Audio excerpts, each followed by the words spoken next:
harus cek di fikih, karena ini kan termasuk ayat hukum, ayat hukum, maka pembahasan detailnya itu ada di fikih. Secara umum kalau dilihat dari ayat ini, ya yang 3 bulan itu adalah orang-orang yang sudah menopause, wallai ya'isna minal mahid, yaitu perempuan-perempuan yang sudah tidak haid lagi atau menopause.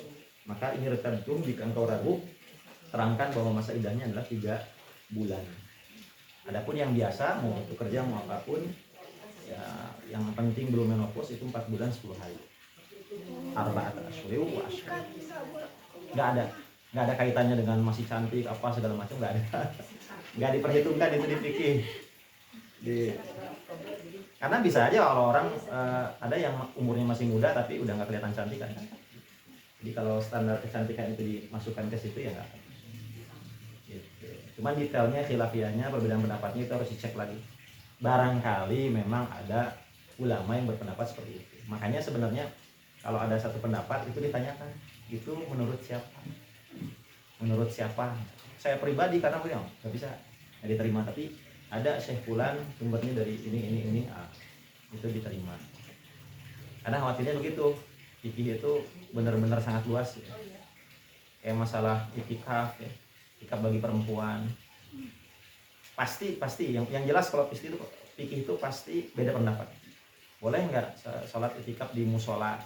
Itu jawaban sederhananya pasti beda pendapat. Dan ternyata setelah dicek benar beda pendapat. Yang makan boleh, ada yang tidak. Dengan rincian detailnya. Begitu pula masalah ini, saya khawatirnya ada memang yang berpendapat seperti itu. Tapi secara umum kalau langsung merujuk ke Quran ya begitu. Yang sudah dijelaskan oleh Al-Quran. Harus dicek lebih mendalam kalau itu. Terus yang kedua ya Ustadz, dulu tuh pernah dengar katanya kalau orang itu udah menopause, sudah nenek-nenek dan tidak tertarik lagi untuk nikah, boleh nggak pakai kerudung? Ada di Al-Quran juga. Ada Ustadz? Ada. Apa? Dengerin. Ada di Al-Quran. Tapi Pak Ustadz ini kan masih cantik. Ya di situ baru standarnya ini. Ditanya. Oh, tidak. Tuh. Enggak. Ada.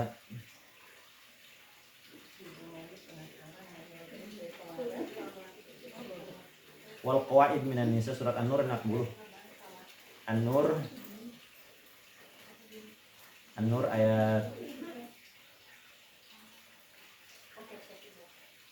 An-Nur ayat 60. An-Nur ayat 60 ya Ustadz. Disebutnya qawaid minan nisa. Qawaid itu artinya duduk. Perempuan yang kerjanya udah duduk gitu. Maksudnya udah tua. Yang tidak ingin lagi ada orang yang menikahinya. Maka tidak ada dosa menanggalkan pakaian luar mereka dengan tidak bermaksud menampakkan perhiasan. Nah ini juga harus dilihat dulu tafsirnya, apakah boleh pakai kerudung itu ketika jalan-jalan di luar atau bagaimana. Ya mungkin ke keluarga saja ya. Sebenarnya ada tafsirnya.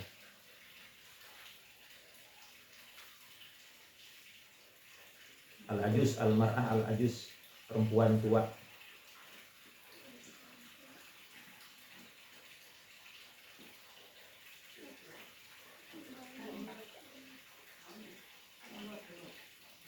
Tetap di sini tuh tidak mengapa melepas pakaian luarnya. Saya nggak tahu di Arab pakaian luar itu bagaimana. Mungkin ada double kali ya. Wallati la yufdha naz'uha ila kasfi aurah. Selama membuka pakaian luar itu tidak menampakkan aurat tetap atau tidak menampakkan perhiasan wanita. Mungkin nikah kayaknya ya. Mungkin. Ini termasuk bagian dari kemudahan syariat Islam. Di annal mar'atal ajuz, maksudnya begini, lebih longgar daripada wanita-wanita yang masih muda gitu. Jadi pakaiannya nggak mesti yang terlalu bunyi bagaimana, nggak ada masalah, yang penting tetap menutup aurat.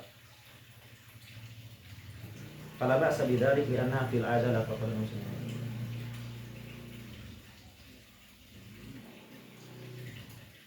Oke Ustadz, terima kasih.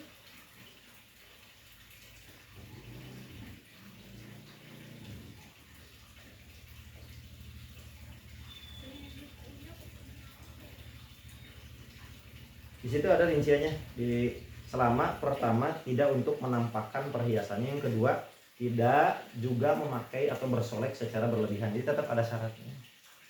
Tidak bersolek, bukan melepas kerudung di sini, tapi melepas pakaian luar. Nah, yang melepas pakaian luar ini harus dilihat. Tapi di ayat terakhirnya ada wa yasta'fifna khairun lahunna. Tapi menjaga dirinya lebih baik bagi hunna, bagi mereka. Maksudnya tetap memakai pakaian luar itu lebih baik bagi mereka. Wa atharu liqulubihinna, dan lebih suci bagi qulubihinna. Dan juga jauh dari tuduhan-tuduhan yang macam-macam.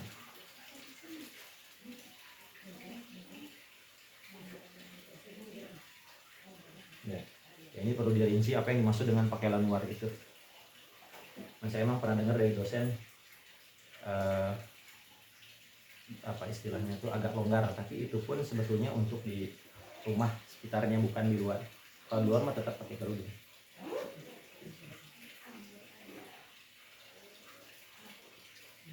Ayat ahkam atau ayat-ayat hukum. Ustaz, emang bahuna itu pakaian? Iya, tahu itu pakaian. Kalau kerudung itu khimar atau jilbab. Nah, ini harus dicek Tapi secara kan detail. kalau sesuai dengan ini pakaian, maka berarti masa bugil gitu kan? Enggak, pakaian Ya, luar. mungkin, gitu. Pakaian luar. Di sini disebutkan ya bahuna adh-dhahirah. Apakah mungkin wanita zaman itu memakai dua pakaian, dua lapis pakaian, yang di dalam dan yang di luar, sehingga yang di luar mah boleh tanpa, di sini juga tetap tanpa memperlihatkan aurat. Tanpa memperlihatkan aurat. Ya mungkin wallahu alam pada saat itu kalau wanita yang masih muda buni gitu, agak ketat terhadap aurat sedikit pun, tapi kalau wanita yang sudah tua ya biasa aja gitu. Yang penting pakai baju dan menutup aurat. Berarti Karena ayat sudah ini tidak ada tuh yang tertarik. pengkajiannya akan lebih dalam lagi ya. Iya, ini Di ini sama para ulama, mungkin ada buku tertentu ada mungkin fikih, pasti maksudnya fikih, karena ini termasuk ayat ahkam, Ya. ayat-ayat hukum. Kalau tidak salah, Allah alam sekitar 500 sekian ayat hukum di Al-Qur'an itu. Sedikit sih, 500. Tapi ya itu yang namanya hukum kan banyak masalah. Gimana kalau begini? Gimana kalau begitu? Dari masalah itu muncul hukum-hukum turunan yang lain yang baru. Sehingga jadi banyak gitu. Walaupun hanya 500 ayat-ayat hukum. Ini termasuk ayat hukum. Ada bukunya, Bu. Kalau mau beli nanti coba beli buku Tafsir As-Sobuni ayat hukum. Ayat-ayat hukum Tafsir As-Sobuni. Jadi ini pengkajiannya lebih mendalam lagi.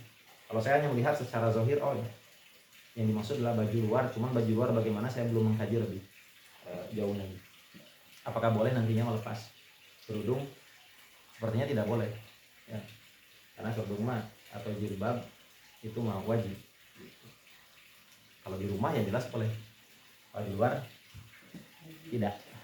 Kenapa ya Ustadz zaman dulu, zaman ibu saya ya kan, ibu saya kan meninggal tahun 90. Itu orang dulu saya perhatiin nggak ada yang pakai kerudung ya. Iya. Kenapa ya? Kalau ini kan kalau emang udah dari Al-Quran kan berarti kan sudah dari dulu. Dari dulu harusnya. Gitu ya. Betul. Kenapa kok baru-baru sekarang? Baru sekarang ya. Gitu. Bahkan saya dengar gitu ya. Iya. Karena saya lahir belakangan, mungkin lebih dulu kan, dulu waktu SMA zaman dulu juga kan ya. Tidak, malah kerudung itu dilarang ya. Allah alam saya lihat boleh jadi minim informasi. Jadi yang muslim, tapi minim informasi. Tapi itu tidak menafikan bahwa ada segelintir orang yang dari zaman dulu saja sudah berkerudung, bahkan ada yang bercadar zaman dulu. Saya masih ingat dulu waktu kecil, kira-kira kelas 4 SD atau kelas kurang dari itu, di kebun binatang ada yang pakai cadarnya lengkap. Cuman ya masih langka gitu yang seperti itu. Dulu Jadi, malah kalau orang pakai cadar gitu malah orang tuh malah Takut. kayak teroris. Kayak gitu teroris, loh, kan? betul. Semua pemikirannya kayak gitu. Iya. Kalau pada umumnya kan orang, karena saya kan lahir dari tahun Ya, yang tahun-tahun yang lama. nggak pernah lihat orang Pakai berkerudung gitu. Sama Bu, jadi seingat saya gitu ya, Iya. tahun-tahun dulu, tahun 80, 87-an itu ibu saya nggak pakai kerudung, nenek Iya. saya nggak pakai kerudung. Wallah alam sepertinya kalau saya kalau tidak salah ingat, minim informasi. Kalau sekarang kan YouTube belum ada, internet belum ada. Oh ada radio, kalaupun ada radio, muatan-muatan yang disampaikan radio itu nggak pernah. Padahal kalau dipikir-pikir orang dulu juga orang ustadz itu kan banyak sekali ya kalau dilihat. Ya Ustadz banyak, cuma memang tidak sebanyak sekarang, dan zaman dulu temanya juga dibatasi. Karena ada mungkin rezim atau apa dibatasi sehingga tidak mengarah-arah ke situ. Dan kerudung itu kan dulu memang ditolak ya di sekolah itu. Sampai disuruh memilih orang-orang itu mau keluar sekolah itu. Kalau sepengetahuan saya, atau mau pakai kerudung pada saat itu. ya minim informasi tentang Islam. Ustadz memang ada, cuman ustadz-ustadznya tidak seramai yang sekarang, tidak sebanyak saat ini, dan tidak temanya tidak sebanyak saat ini. Waktu tahsin aja, tahsinul Quran atau tahfiz aja itu muncul di tahun 2002, dan itu masih langka sekali. Istilah tahfiz kan kita sekarang udah tahu ya, tapi tahsin, saya termasuk alhamdulillah orang yang orang yang termasuk ikutan tahsin ketika yang lain masih asing dengan tahsin. Waktu itu SMA kelas 2. Tahsin itu katanya, ikutan aja. Ya, tahsin itu tajwid gitu. Kemudian paman saya bilang ini tahun 2002, kemungkinan 5 tahun lagi istilah tahfiz sama tahsin akan mendunia. Ternyata saya temukan hal yang sama di Arab sana, terutama di daerah pakar tajwid itu yang pernah saya jelaskan, Dr. Aiman. Tahun 80-an ke belakang itu boro-boro orang istilahnya belajar tahsin, qiraah.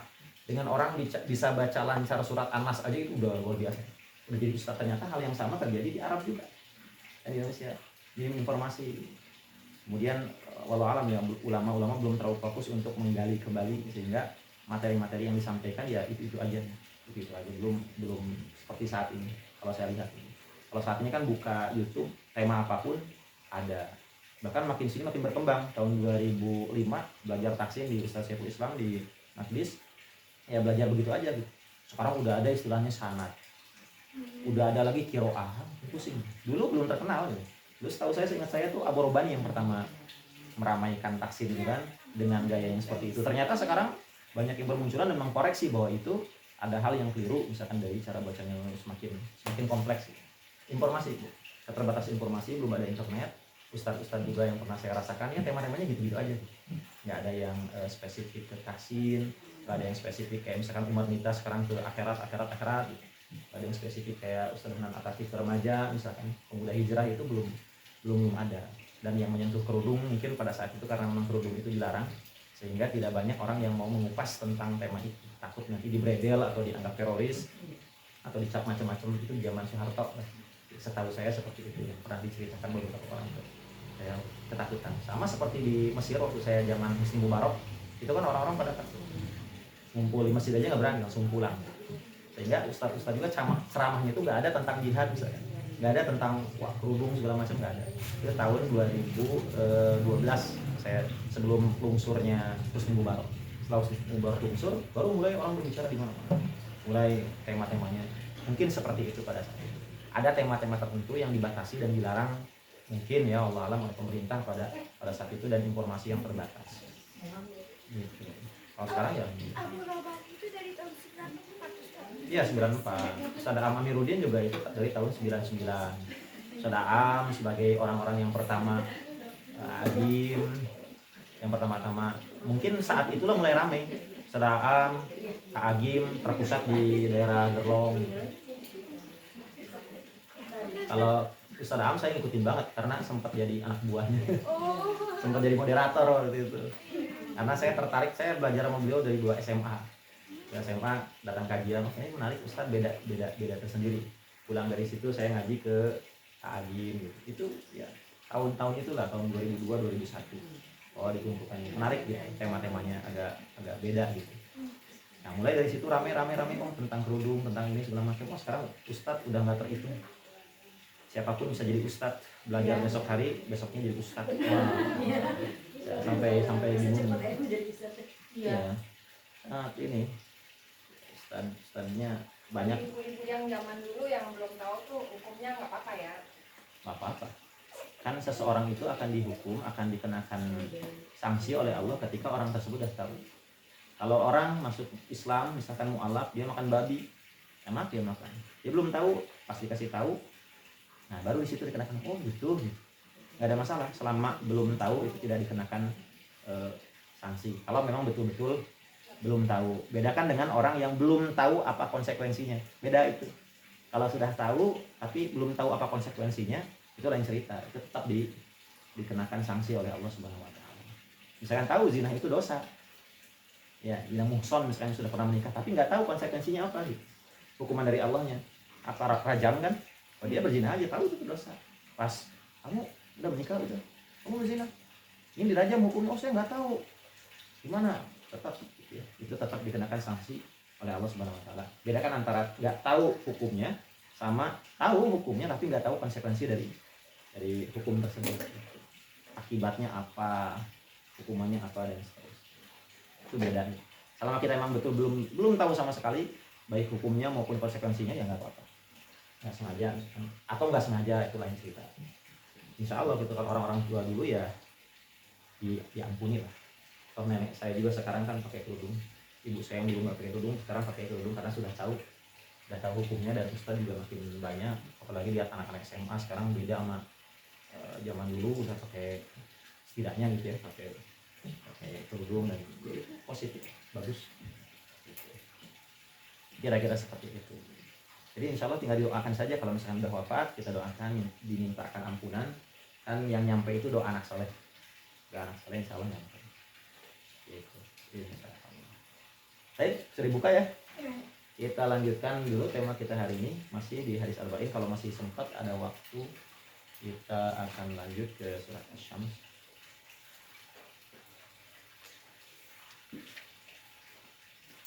Terakhir itu sampai nasihat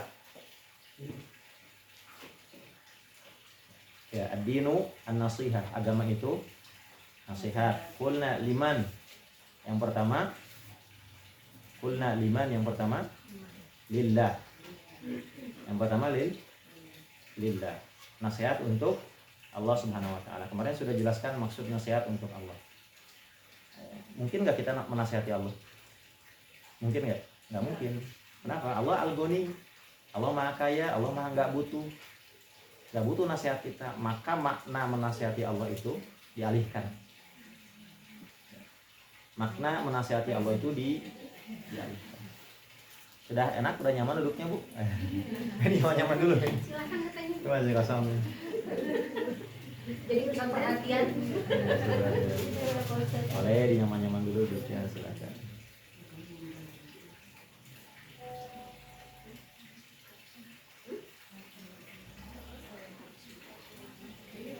Ya, jadi nasihat pada Allah itu maksudnya kita memberitahu orang lain yang belum tahu tentang Allah.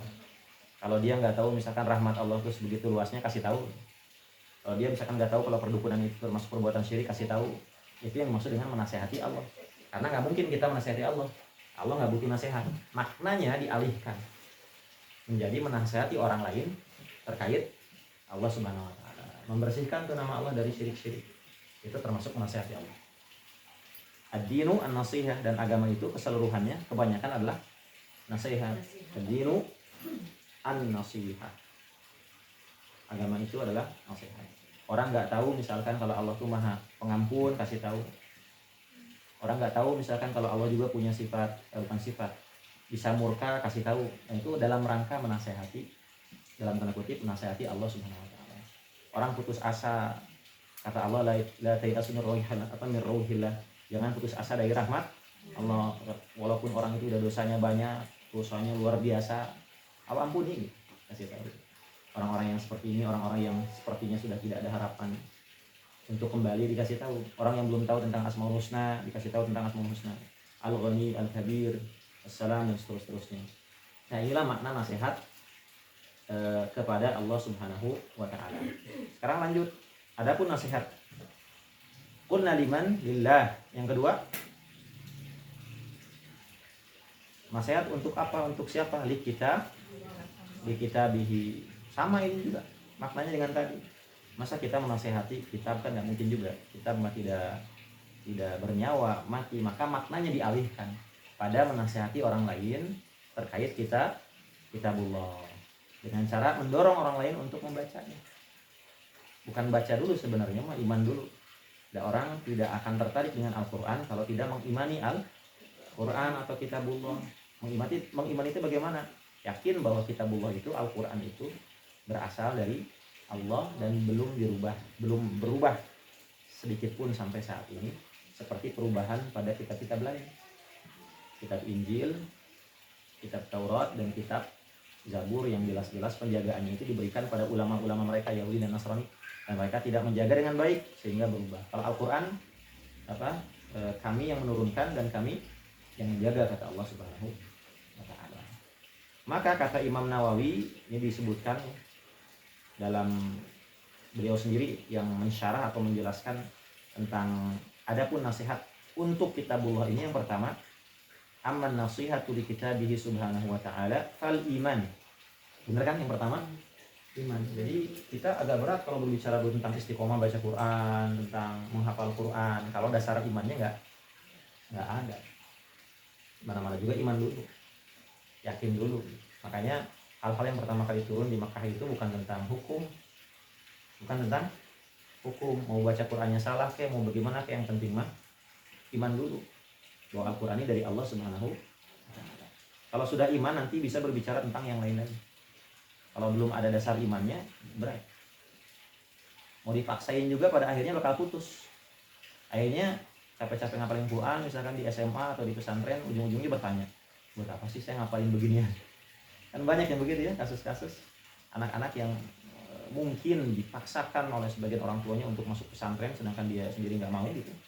Begitu dia pesantren merajin ngapalin Quran, begitu keluar dari pesantren berubah deh, karena dasarnya bukan iman tapi paksaan, tanpa diberitahu ini buat apa fungsinya ngapalin Quran. Tilawah Quran itu sehari itu buat apa fungsinya? Kalau hanya sekedar hukumnya begini, kalau kamu nggak sholat begini loh, nanti kalau ya hukumnya bisa dilanggar gitu. Malah kadang-kadang orang kalau melanggar hukum kayaknya berprestasi banget, apalagi pesantren, bisa kabur, bisa apa, wah keren ya santri ya, jadi panutan yang lain gitu. Kenapa nggak didasar, apa nggak diajari dasarnya apa? Maka itu yang pertama. Makanya Imam Nawawi menempatkan al-iman bi annahu kalamullah ta'ala, iman bahwasanya itu merupakan firman Allah atau kata-kata Allah. Wa tanziluhu la yushbihu syai' min kalamil khalq. Wahyu yang ada di dalamnya tidak sedikit pun tidak menyamai perkataan manusia. Di dalam hadis riwayat Ad-Darimi, ini hadisnya sahih, fadlu kalamillah ala sairil kalam kafadlillah ala khalqi. Keutamaan Al-Qur'an atau perkataan Allah dibandingkan dengan perkataan perkataan manusia seperti perbandingan antara Allah dan seluruh makhluknya. Seperti perbandingan keutamaan Allah dan seluruh makhluknya. Itu perkataan Allah. Kita tahu bahwa makhluknya ini kan banyak juga manusia yang luar biasa. Ada pujangga, ada profesor, ada segala macam yang luar biasa. Tapi perumpamaan kalamullah itu seperti Allah dan seluruh makhluknya. Artinya apa? Artinya Al-Quran ini benar-benar berharga kalau direnungi. Dan kita nggak akan tahu betapa berharganya Al-Quran sebelum kita mencicipinya, sebelum kita mencoba. Ya kalau misalkan ada makanan kata orang enak tapi kita belum mencicipi, ya kita akan apa istilahnya itu? Mungkin akan meremehkan. Mama enak, coba dulu. Nggak percaya, begitu coba, iya. Begitulah Al-Quran. Ada orang yang nikmat ketika baca Al-Quran itu bisa sambil nangis atau bisa sambil merenung. Kita yang melihatnya, kok bisa ya? Karena kita belum mencoba. Boleh jadi banyak faktor, karena memang kita nggak paham Al-Quran isinya apa gitu. Dan orang tersebut ketika baca itu sampai nangis. Waktu saya jadi mahasiswa, kalau diimamin sholat maghrib sama si bukan ustadz, sama mahasiswa juga, sama orang itu dari Nigeria, wah iya mah pasti orang-orang itu. Kan ada sekitar kurang lebih ada sekitar 1.000 mahasiswa di asrama itu dari 80 negara. Lamun di rumah sini terus Arab pasti nangis gitu. Padahal kan seharusnya dalam sholat wajib nggak boleh nangis. Udah lama banget bacaannya nangis. Akhirnya ditegur, jangan kalau sambil nangis. Kalau mau nangis nanti aja sholat qiyamul lail. Kalau sholat wajib mah nggak usah nangis. Dan sujudnya lama, bagus sujud lama nangis, tapi itu sendiri, jangan rame karena yang lain sudah rusuh gitu. Nah itu mungkin dia saking menghayatinya atau meresapi, yang pada saat itu saya juga bingung nih, kok bisa seperti itu. Akhirnya mencoba baca tafsirnya, baca sendiri, masya Allah, memang tidak bisa dibantah sih bahwa Al-Quran ini kalamullah subhanahu wa ta'ala. Jadi gitu ya. Jadi yushbihu syai' min kalami wala yaqdir 'ala mithlihi ahadun minal, dan tidak ada satupun yang mampu untuk membuat yang serupa dengannya. Di surat Al-Baqarah ayat wa in kuntum fi raibin mimma nazzalna 'ala abdina. Ya, kata raib ini diulang 2 kali loh. Al-Baqarah awal, Al-Baqarah berikutnya. Al-Baqarah ayat 2 dan Al-Baqarah ayat 23. A'udzubillahi minasyaitonir rajim. Dzalikal kitabu la raiba Kemudian diulang lagi di Al-Baqarah ayat 23. Ayat 23, wa in kuntum fi raibin. Kalau kamu masih ragu juga. Mimma nazzalna ala abdina. Jadi Al-Qur'an ini la raibati, tidak ada keraguan. Cuman bagaimana caranya kita agar yakin, betul-betul nggak ragu terhadap Al-Qur'an ini. Caranya bagaimana? Dipelajari sok. Bahkan kalau orang non muslim yang akhirnya jadi mu'alaf itu apa? Mencari kesalahan-kesalahan Al-Quran sampai pengakuan banyak, ini bukan 1-2 orang. Dia mengaku saya nggak punya pilihan lain selain menerima bahwa Islam itu kebenaran, bukan agama yang benar tapi kebenaran. Karena kata dia Islam lebih dari sekedar agama, karena Islam bukan sekedar aturan tapi way of life, gaya hidup. Kalau misalnya kita kaget kita bilang astagfirullah, kalau kita lihat suatu hal yang menakjubkan bilang masya Allah atau subhanallah, bilang ada musibah innalillah. Jadi dalam Islam itu terus kita harus mengingat pencipta, mengingat Allah kata si orang ini. Jadi beda yang diajarkan Al-Quran. Wa in kuntum fi raibim mimma nazzalna ala abdina, apa katanya?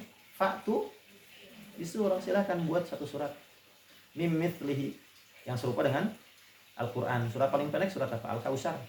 Buat seperti surat Al-Kautsar. Mim mithlihi wad'u syuhada'akum, bukan hanya itu, tapi wad'u syuhada'akum. Panggil syuhada, penolong-penolong kamu. Wad'u syuhada. Lanjutannya apa? Wad'u syuhada'akum min dunillah in kuntum shadiqin. Panggil kalau kamu orang-orang yang benar. Ada yang mencoba, yang pertama Musailamah Al-Kadzdzab gagal. Bikin surat Al-Fil gagal, yang serupa dengan surat Al-Fil. Kemudian ada yang mencoba-coba lagi dari kalangan orang Arab sendiri yang jago-jago, yang syairnya luar biasa, gagal. Ya. Kan orang Arab paling jago bersyair. Bahkan syair jahiliyah itu dijadikan apa? Pelajaran. Dijadikan pelajaran kalau ibu belajar bahasa Arab ya. Di Imarat dimanapun, kalau ingin mengerti Al-Quran, maka salah satu pelajaran yang harus pelajari adalah syair orang-orang jahiliyah. Bahkan Umar bin Khattab itu kalau tidak tahu satu kata ini maksudnya apa, wa'inaba wa qabba zaituna wa nakhla, abba itu apa, merujuknya pada kamus orang-orang jahiliyah.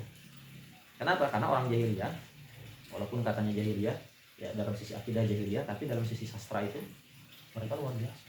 Sastra Arab itu kalau belajar bahasa Arab sampai doktor nggak beres. Kan S1 bahasa Arab, S2 bahasa Arab, S3 doktoral dalam bidang bahasa Arab juga ada. Saking emang bahasa Arab ini kayaknya bahasa susah-susah gampang. Susah-susah gampang. Kamu mau makan, bahasa Indonesia kamu mau makan ya kamu mau makan. Dia mau makan, dia mau makan. Gak ada yang berubah, mau makan. Tapi bahasa Arab berubah juga sama kata kerjanya. Dia mau makan, yurid an ya'kul. Dia, kamu turid an ta'kul. Kamu perempuan, yuridina an ta'kuli. Mereka perempuan, yuridna an ya'kulna. Berubah sebenarnya. Jadi sangat complicated, sangat rumit bahasa Arab itu. Hewan awat dipisah. Kita, makanya kalau orang Arab belajar bahasa Indonesia itu hitungannya bulan, sebulan, 2 bulan bisa bahasa Indonesia. Karena kan paling mudah bahasa. Kalau bahasa Arab ini mudah sebetulnya, cuman terlalu banyak. Jangar, pusing. Belajar ini nggak beres-beres gitu. Perubahannya banyak. Cuman khusus untuk bahasa Al-Quran, walaupun kita nggak ngerti, bukan orang Arab, kan Quran mah nggak berubah-ubah, tetap gitu-gitu aja. Nggak ada perubahan. Jadi kita belajar bahasa Arab, kemudian belajar bahasa Al-Quran. Ingat ya, bahasa Quran sama bahasa Arab beda. Jadi jangan sampai kita belajar bahasa Arab terus ketika baca Al-Quran demi agar terpaham, karena beda. Saya 3 tahun belajar di Al-Imarat, ketika baca Quran anggar tetap aja perasaan udah belajar bahasa Arab, tapi ngerti wae Al-Quran. Ternyata memang kalau Al-Quran mah perkataannya itu harus dipelajari tersendiri, perkataannya. Memang ada yang sama dengan bahasa Arab kekinian, ada yang beda. Uhilla lakum saydul bahri wa ta'amuhu mata'an lakum wa lisayyarah. Dihalalkan bagi kamu berburu binatang laut.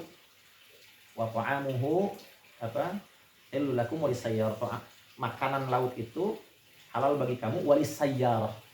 Walis sayyarah, apa sayyarah? Mobil zaman sekarang. Tapi kalau sayyarah dalam Al-Quran artinya pejalan kaki. Jalan kaki. Itu ada sedikit perbedaan antara bahasa Arab sekarang sama bahasa Arab zaman dulu. Bahkan bisa dibilang orang Arab saat ini tidak memakai bahasa Arab, melainkan memakai bahasa negerinya masing-masing. Bahasa Mesir, bahasa Saudi, dan bahasa Arab itu hanya dipakai dalam khutbah-khutbah resmi di kampus dan tidak dipakai dalam keseharian. Nggak enak gitu, kaku kelihatannya. Mereka lebih memilih untuk ngomong pakai bahasa Inggris. Jadi orang Arab sendiri ada yang tidak paham bahasa Arab, ada. Gitu gue. Baik ini. Tsumma ta'dhimuhu. Ini masih ini ya, masih bagaimana cara menasehati untuk kitabullah. Tsumma ta'dhimuhu wa tilawatuhu haqqa tilawati. Kemudian ta'dhim. Ta'dhim atau ta'dhim? Azim, sadaqallahul azim. Ta'dhim apa artinya? Al-azim. Azim apa artinya? Agung. Ta'zim, takzim. Salam takzim, mengagungkan, menghormati. Kemudian dengan cara yang termasuk menasehati Al-Quran juga adalah dengan cara takzim, memuliakan atau mengagungkan Al-Quran. Bagaimana cara takzim Al-Quran? Banyak. Contohnya, tidak mempergunakan Al-Quran sebagai wasilah atau sarana-sarana yang tidak sepantasnya. Contoh, dijadikan sarana untuk sihir, seperti menjadikan jimat, kalung untuk kesaktian, tidak boleh. Itu termasuk tidak memberikan Al-Quran haknya, tidak menasihati Al-Quran. Dan ini juga bentuk penghinaan Al-Quran. Termasuk talbis iblis. Ini buku yang penting yang mesti ibu baca, judulnya Talbis Iblis, karangan Ibnul Jauzi.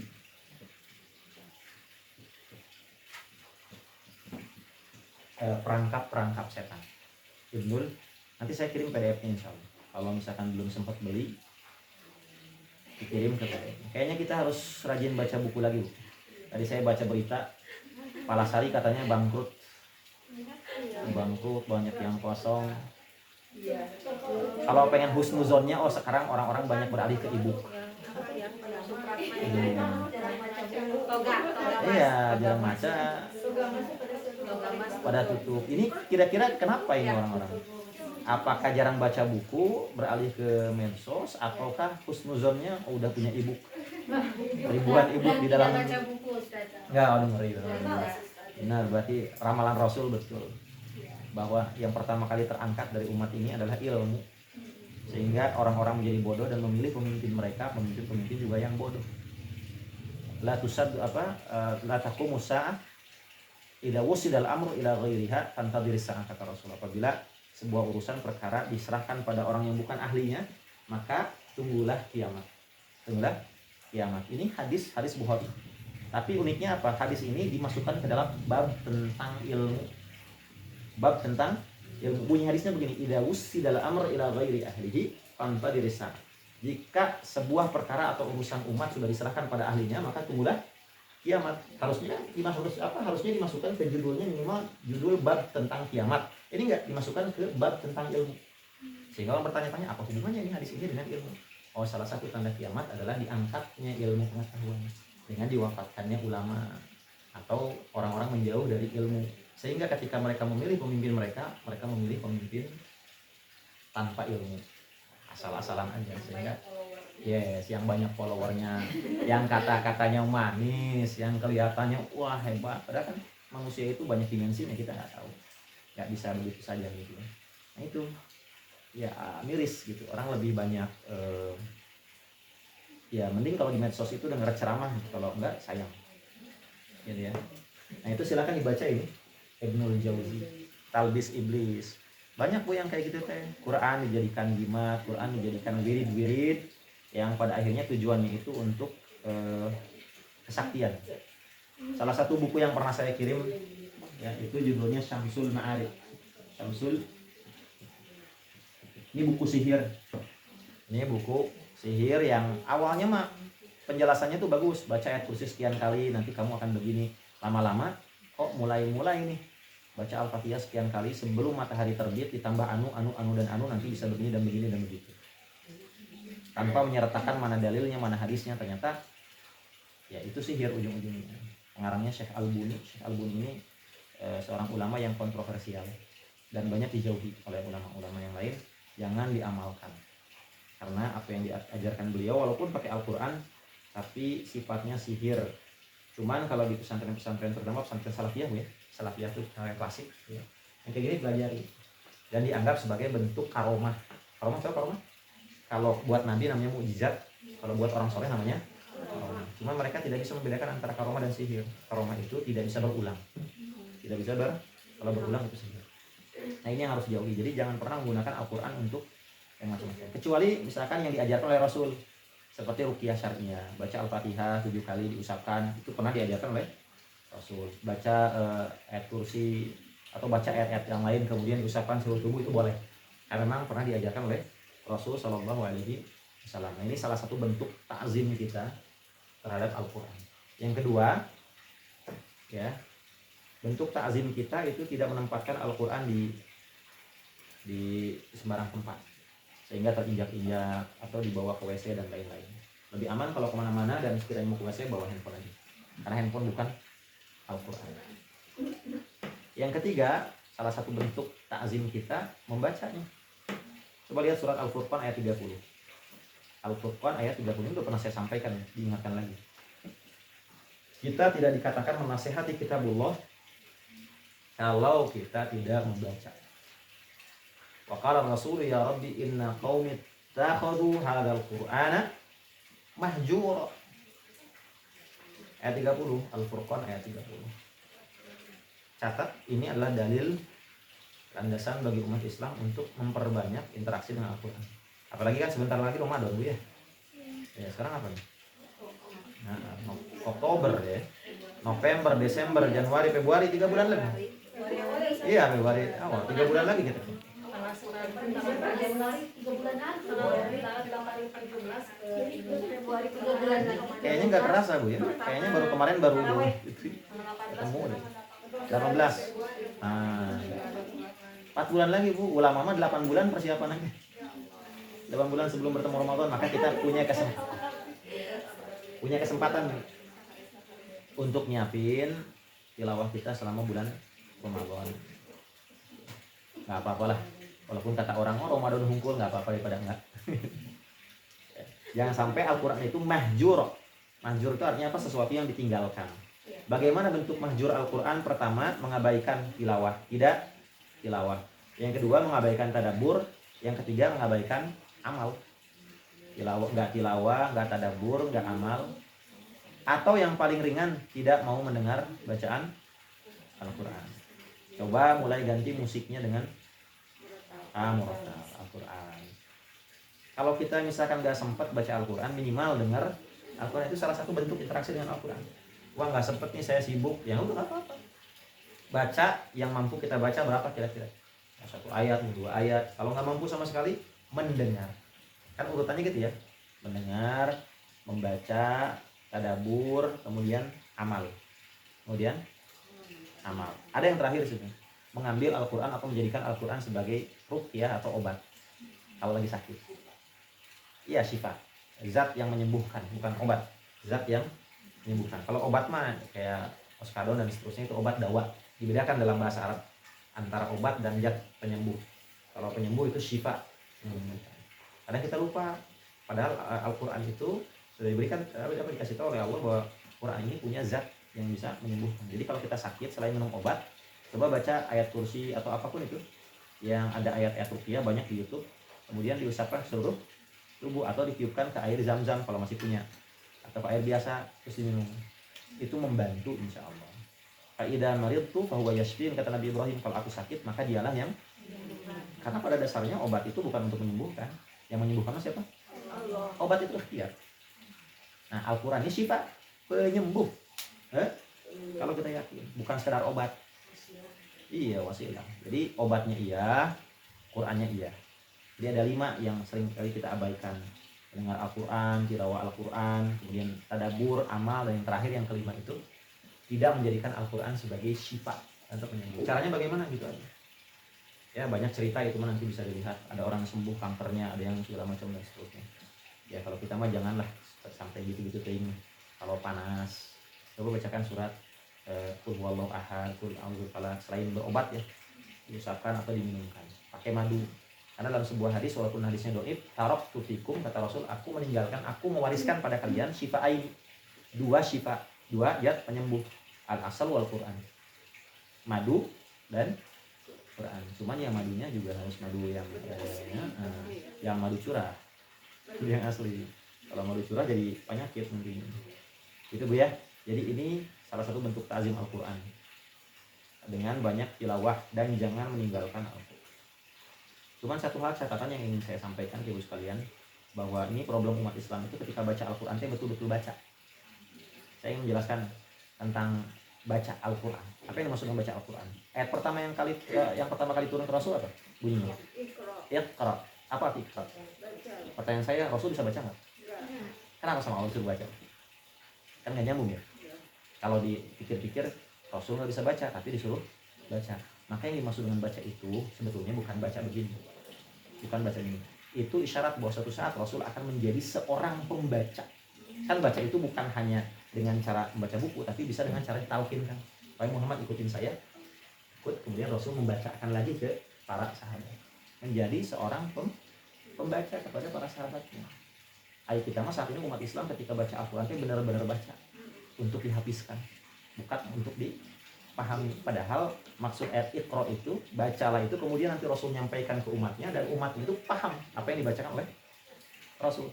Dari pemahaman itu kehidupannya berubah. Pernah lihat di YouTube rame-rame orang masuk Islam di Eropa, di Amerika. Mereka ngapain? Baca. Tapi cara baca mereka beda dengan cara baca kita. Mereka mungkin nggak ngerti batasannya, ya karena bukan Muslim. Tapi mereka baca. Bacanya benar-benar baca apa yang terjadi. Luar biasa itu. Saya sampai giring-giring kepala kok gitu. Saya tuh hampir aja terjebak ke narkoba kalaulah tidak Allah yang menyelamatkan lewat Al-Quran. Sekarang itu macara gitu. Ya kan? Artinya membaca Al-Quran itu bukan hanya untuk dihabiskan. Yang namanya baca buku bukan hanya untuk dihabiskan, diberesin semuanya, tapi untuk dipahami. Ya sampai bacanya sekedar baca yang Quran. Tapi memang kalau baca Al-Quran dan cara bacanya seperti cara baca sahabat itu disalah hatam, mual hatam. Ya kan ada salah seorang tabiin yang nggak bisa namatin Quran, saya pernah cerita ya. Gara-gara ketemu ayat tentang neraka, pingsan deh, nangis lagi, pingsan lagi, sampai dia berdoa sama Allah, minta sama bapaknya tolong doakan saya agar saya bisa menghatamkan Al-Quran walaupun sekali, karena terlalu terbawa suasana. Betul Ibu, kalau kita apalagi bisa bahasa Arab, baca Al-Quran itu saya kalau lewat satu ayat itu berhenti di situ, dah ini nggak hatam, hari itu nggak hatam satu juz. Wah, kalau cara baca seperti itu juga bakal lama. Maka ya solusinya harus menyempatkan waktu dalam seminggu sekali ya, khusus untuk mengkaji sendirian aja Ibu, baca, punya tafsir kan di rumah, tafsir yang kecil aja Bu, mau yang tebal-tebal, apalagi yang langsung gelondongan gini, ya akan baca yang kecil aja nih, Jalalain atau apa baca, atau sekarang udah banyak. Atau Ibu mau baca tafsir, saya ada tafsir, nanti saya kirim PDF-nya, itu gudang tafsir ya. Kalau misalkan belum sempat beli, baca dulu, yakin mau akan baca. Belum lagi nanti error HP-nya karena belum error. Iya. Karena saya belum buka beli dan belum sempat, akhirnya saya paksain beli tab supaya apa bisa baca seperti besarnya buku, jadi nggak ke mata, mudah-mudahan. Nah itu perlu menyempatkan waktu dalam seminggu, bukan kuantitas mah satu juz ngejar ya sehari. Kalau kualitas mah satu ayat dipelajari, 2 ayat dipelajari. Ya itu tadi kenapa mesti dipelajari, karena ayat Quran mah beda dengan bahasa Arab pada umumnya ya. Jadi kita lihat di awal-awal Islam bagaimana Al-Quran itu dibacakan ke orang yang mendengar bacaan Quran berubah gitu. Itu gimana ceritanya? Kok sekarang nggak kayak gitu? Baca Quran ya baca we. Tapi zaman dulu mah ada siapa namanya tuh sahabat Rasul tuh, Suhail. Nanti coba baca cerita tentang Suhail kalau tidak salah namanya. Tufail ini niat ke Madinah waktu itu, apa ke Mekah kalau tidak salah, ke Mekah. Ya ingin berniaga, tapi kemudian jadi wanti-wanti sama orang-orang kafir Quraisy, Abu Jahal dan seterusnya. Hati-hati kalau kamu nanti ketemu Muhammad, tutup telinga rapat. Karena Muhammad itu sahir, Muhammad itu penyihir, banyak yang dekat dengan dia dan akhirnya ke bawah sama dia. Kemudian Tufail ini masuk suatu hari ke Masjidil Haram, ketemu Nabi Muhammad SAW, langsung dia tutup telinganya, tutup. Tapi kemudian Suhail ini kepikiran, bodoh kamu Suhail, kenapa mesti takut dengan perkataan Muhammad? Kamu ini, dia ngomong sendiri, kamu ini adalah seorang penyair yang handal, yang bisa membedain mana syair yang jelek dan mana syair yang bagus. Akhirnya dia lepas. Kemudian Rasul membaca, nanti coba dicek kalau tidak salah, surat Al-Kautsar. Inna a'tayna kal kautsar, beberapa surat yang lain. Dia tertarik. Akhirnya Nabi Muhammad pulang, dibuntuti sampai diikuti oleh Suhail sampai masuk ke rumah. Terpergok sama Nabi. Akhirnya ya udah, akhirnya bertamu. Wallahi apa yang barusan saya dengar demi Allah itu bukan syair biasa, tapi itu enak, nikmat. Tolong ajarkan saya.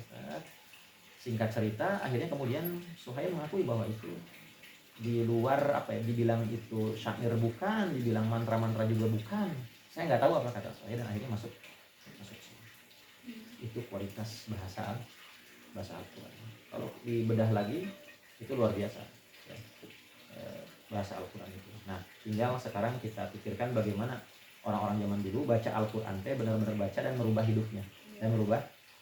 Kalau kita baca pesatam atau apalagi sekarang naik level, kalau anak-anak muda itu hafiz Quran, bagus, itu sebuah prestasi. Tapi jangan lupa ya, 30 juz itu jangan jadi status aja kan. Kalau sekarang mah status ya. Beberapa diantaranya 30 juz.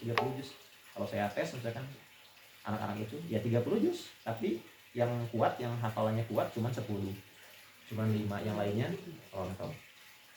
Makanya mungkin hikmah juga, Allah alam, bukan pembenaran. Saya tuh udah mencoba untuk menghafal Quran dari kelas 3 SMP, alhamdulillah sampai saat ini belum berhasil.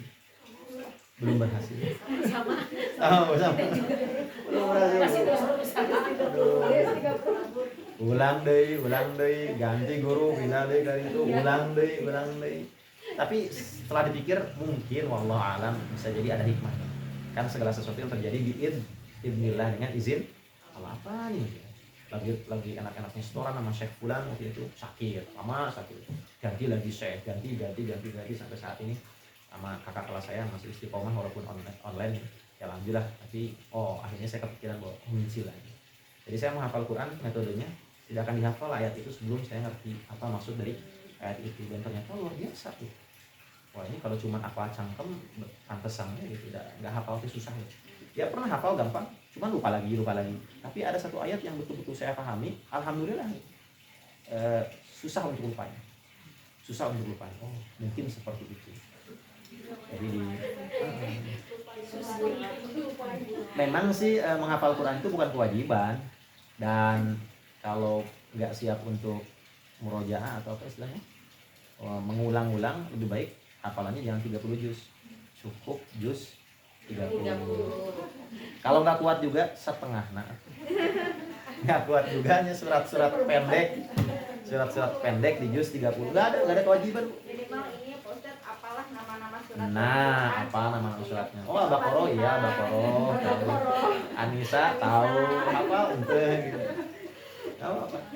Jangan Bu, agama mah bukan beban ya. Jangan dipaksakan. Kan sudah ada gitu ya. Yang penting kita punya hafalan buat sholat dan selesailah. Tidak semua sahabat Nabi hafal Quran. Khalid bin Walid juga konon katanya cuma hafal 3 surat atau beberapa surat. Kenapa? Karena sibuk berperang. Di antara para sahabat Rasul juga punya kesibukan masing-masing. Kan manusia pada umumnya punya kerjaan, punya bisnis.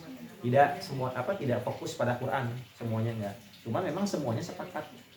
Makanya kenapa diridhoi oleh Allah, hidupnya berdasarkan Al-Quran itu aja, walaupun hafalan mereka beda-beda. Baik, lanjut.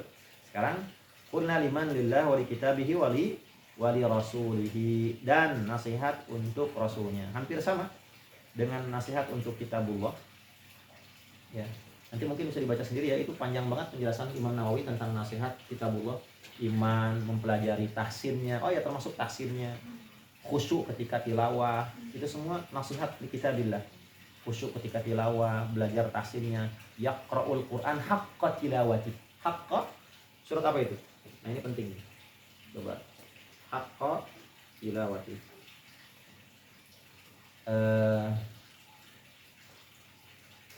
Alladzina ata, Al-Baqarah juga Bu. ayat 121. Coba dibaca. Itu juga termasuk nasihat kepada kitabullah, membacanya dengan haqqa tilawati, dengan sebenar-benarnya bacaan. Baca Ustaz. Ya baca. Orang-orang yang telah kami beri kitab, mereka membacanya sebagaimana mestinya. Mereka itulah yang beriman kepadanya. Dan barang siapa ingkar kepadanya, mereka itulah orang-orang yang mukmin. Tuh, Allah nyebutin di ayat ini salah satu ciri orang beriman yang lain kalau baca Al-Quran itu bacanya dengan haqqa tilawah, dengan bacaan yang sebagaimana mestinya. Maksud haqqa tilawah itu kayak gimana? Kayak gimana? Sesuai Panjang pendek, tartil dan seterusnya. Ada satu lagi. Ketika sahabat Umar lewat ayat ini, beliau berkomentar atau mentafsirkan begini, yang dimaksud haqqa tilawati itu wukuf indal ayat, berhenti pada satu ayat, mempelajari di situ hukum-hukumnya, ceritanya, apapun yang terkait dengan ayat itu. Itu haqqa tilawati. Jadi tidak melewatkan satu ayat kecuali kita tahu ayat itu berbicara tentang apa. Tapi tadi kalau cara bacanya kayak gini, kayak para sahabat, nggak akan hatam-hatam. Maka tetap diangsur perlu menyempatkan 1 pekan khusus, bukan tilawah tapi kiroah, tapi baca betul-betul, baca artinya, dan ini ayat berbicara tentang apa, kamu ya. Itu haqqa tilawati menurut sahabat Umar bin Khattab, membacanya berhenti pada satu ayat dan mempelajari hukum-hukumnya, halal haramnya apa itu teh, gitu ya. Ya wajar sih kalau memang istilahnya sekarang muslim, alhamdulillah di Indonesia muslim banyak. Cuman kalau lihat dari akhlak kadang-kadang mah tidak mewakili Islam itu sendiri, sehingga orang-orang Nasrani atau orang-orang luar Islam itu kebanyakan tidak tertarik dengan Islam karena melihat muslimnya. Setelah diteliti-teliti, ya wajar. Muslim sekarang berapa banyak yang baca Al-Quran? Bacanya paling setahun sekali ketika Ramadan. Kalau ditanya lagi detail, berapa banyak di antara mereka yang bukan sekedar membaca, tapi mengkajinya? Lebih sedikit lagi. Ya, berapa banyak orang yang hadir di kajian atau setidaknya baca untuk diri sendiri? Ya, pantesan makin Al-Quran ini makin jauh dari hidayah. Padahal Al-Quran itu kitab hidayah, bukan kitab sihir, bukan kitab jimat. Segepok kayak gini 30 juz, masa iya diturunkan hanya untuk jadi jimat gitu kan? Gak mungkin. Tapi untuk hidayah, untuk petunjuk hidup. Kita punya masalah apa nih? Ini ada solusinya di Al-Quran. Punya masalah ini solusinya. Nah itu semua adalah kata Imam Nawawi termasuk nasihat Al-Quran. Tilawah, kemudian jangan sembarangan mentakwil. Kata Imam Nawawi, mentakwil itu menafsirkan. Kalau tadabbur boleh ibu bicara apapun, maksudnya ini ayat ini kaitannya dengan saya begini, itu tadabbur. Atau ada orang baca Quran kemudian dia menangis, itu tadabbur, meresapi, boleh bebas menyampaikan ayat, tapi ucapan atau katakan sama orang itu bukan tafsir, ini tadabbur, renungan saya pribadi, boleh. Tapi kalau sudah bicara tentang tafsir, maka itu harus ada sumbernya. Ya, nggak bisa menafsirkan tanpa ilmu. Inna anzalnahu, kata orang Syiah, inna anzalnahu fi lailatul qadar, Imam Ali. Jadi kalau kitab yang dimaksud kitab ini adalah Imam Ali. Kata orang-orang Syiah ini sembarangan mereka. Ya. Kemudian memahami ilmu-ilmu Al-Quran, ya, termasuk yang harus pelajari adalah ulumul Quran.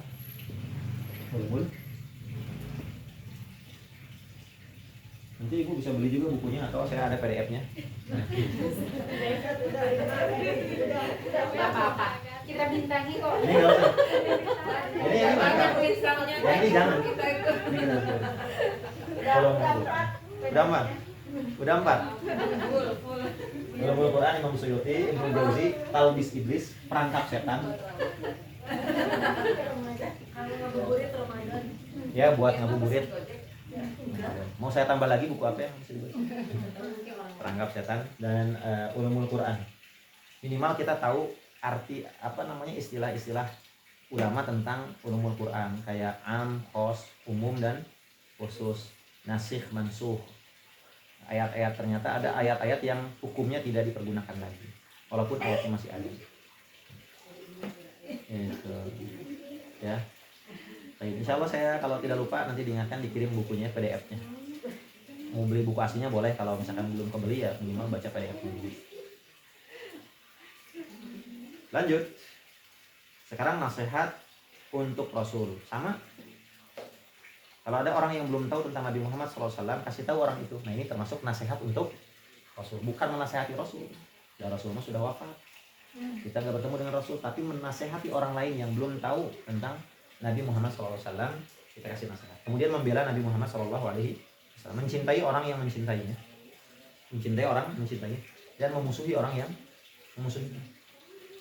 Ya kalau memusuhi Nabi Muhammad berarti memusuhi Islam, memusuhi orang-orang yang membuat gambar, membuat patung atau mencela Nabi Muhammad SAW, ya kita layak untuk marah sebagai umat Nabi Muhammad SAW.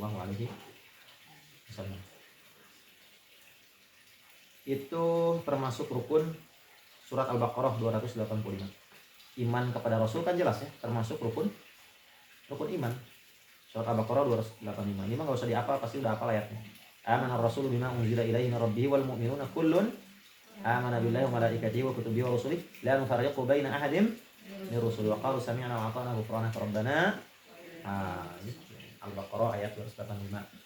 Ini termasuk iman kepada Rasul. Nasihat kepada Rasul juga termasuk diantaranya iman kepada Rasul. Kalau ada yang mengingkari satupun yang diajarkan oleh Rasul, apa hukumnya? Hukumnya kufur. Hukumnya kafir. Mengingkari apa yang dibawa oleh Rasul kafir. Karena Rasul itu termasuk rukun iman. Iman kepada Rasul termasuk rukun iman, harus lengkap 6. Ya, iman Allah, kitabullah, iman Rasul kepada Rasul termasuk. Ya baik, ini jadi tadi yang termasuk nasihat Rasul itu membelanya. Kemudian apa lagi? Mencintai Rasulullah, mencintai ini juga nggak keturunannya? Ini harus clear dulu nih, mencintai keturunannya itu bagaimana? Kan banyak dzurriyyah Rasul ya, keturunan Rasul sallallahu alaihi wasallam. Nah, ini harus diklirkan. Kita memuliakan dan mengagungkan. Jadi orang itu kan ada dua ya. Ada yang kufur terhadap Rasul, kufur. Ada yang dia mencintai, mengagungkan, tapi gulu. Atau gulu itu. Nah kita tengah-tengah. Kita mencintai Nabi Muhammad SAW, tapi tidak sampai seperti orang-orang yang mencintainya berlebihan, sampai gulu-gulu itu berlebihan. Berlebihan dalam menghormati Rasul, berlebihan dalam menyanjung Rasul, ini nggak boleh. Yang kufur jelas nggak boleh. Nah kita pertengahan, kita mencintai, kita memuliakan Nabi Muhammad SAW dan beserta keturunannya, tapi tidak gulu, tidak memuji secara berlebihan. Tidak memuji secara berlebihan. Karena Rasul juga pernah bilang di hadis Bukhari, la tutruni kata Rasul, kama atra'atin nasara ibna Maryam, jangan memuji aku berlebihan dalam memuji aku sebagaimana orang-orang Nasrani memuji Nabi Isa secara berlebihan, yang pada akhirnya diangkat statusnya dari kenabian jadi Tuhan. Rasul bilang kayak gitu. Apa kata Rasul lanjutannya? Fa inna ma ana abduh, saya mah hamba Allah. Faqulu abdullah, maka sebutlah saya Abdullah, hamba Allah, rasuluhu, dan rasulnya. Ini kata Nabi Muhammad SAW. Hadis yang kedua, ayyuhan nas qulu bi qaulikum wa la yastahwiyannakum syaitan. Ucapkanlah sewajarnya tentang aku. Pujilah aku sewajarnya, jangan sampai digelincirkan oleh setan. Jadi ingat ya, dalam memuji Rasul, salawatan terhadap Rasul pun ada perangkap setan. Makanya saya anjurkan baca buku ini tuh, ternyata ya pintar atau setan ada iblis teh hidupnya sudah berabad-abad. Jadi dalam apa ya, bisa dia intel ya, bisa merasuk bahkan sampai ke jin juga sekolah. Dan sampai ada guyonan kalau misalkan orangnya berjenggot nih, maka jin yang godanya pun berjenggot. Bersorban juga mungkin, jadi pintar.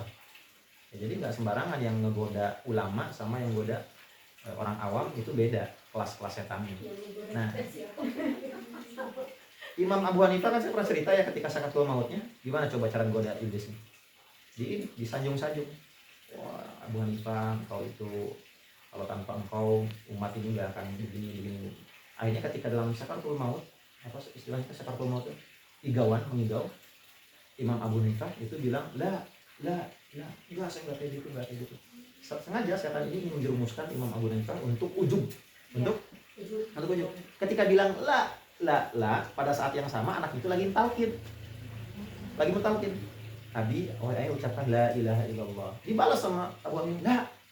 Abi, ulama besar aku malah enggak mau bilang la ilaha illallah. Ada salah paham. La ilaha illallah. Lah, diganggu. Akhirnya alhamdulillah, Qadarullah sempat sadar. Ditanyakan sama anaknya, bapak, barusan bapak ditalkin la ilaha illallah. Kenapa? Ada setan menggoda saya dan menyanjung saya supaya saya jatuh pada ujub. Ujub itu merasa, oh iya dong, gua gitu. Ulama keren saya itu. Langsung meninggal.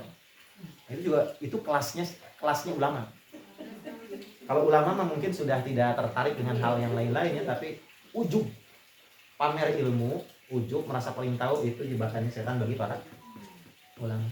Sehingga dalam kelompok-kelompok tertentu itu kan ustadznya atau kiainya merasa sudah final gitu. Sehingga bahkan di antara mereka ada yang sampai pokoknya mun si eta maut nanti ku bapak disyafaat. Dibere syafaat. Buat sampai kayak gitu. Luar biasa itu ngasih syafaat.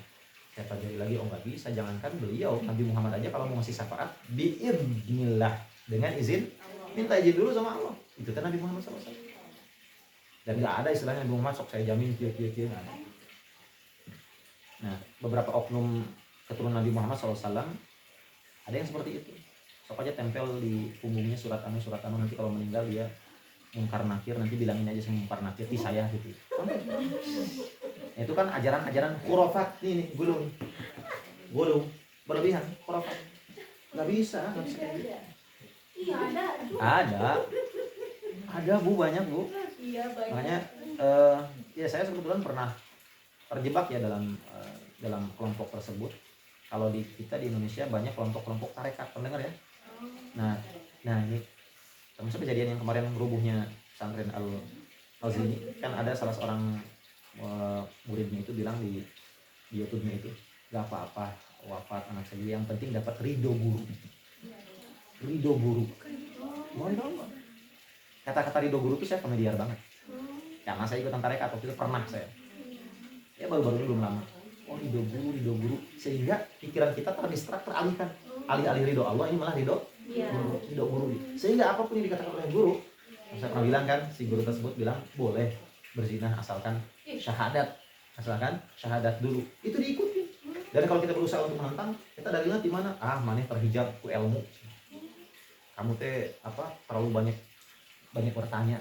Jadi tabu di kalangan tarekat itu untuk mempertanyakan. Dalilnya apa kan? Dalilnya seperti Nabi Khidir ke Musa, Nabi Musa ke Khidir. Pokoknya dalilnya itu di otak-atik macam-macam. Akhirnya saya mikir, oh ini bid'ah. Ini banyak bid'ahnya. Awalnya bagus, saya lihat bagus nih, luar biasa, masya Allah. Tapi ternyata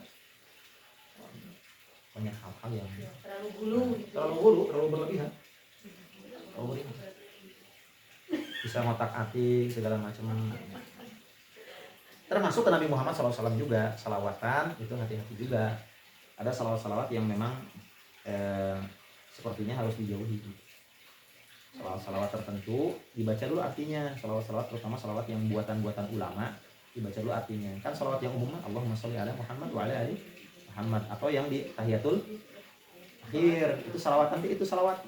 Jadi sehari berapa salawat? Sehari 10 kali. Kata Rasul, man shalla alayya ashran barang siapa yang salawat padaku pada pagi hari 10 dan pada sore hari atau petang hari 10, adrokat syafaati, maka akan dapat syafaat. Ya udah salawat aja.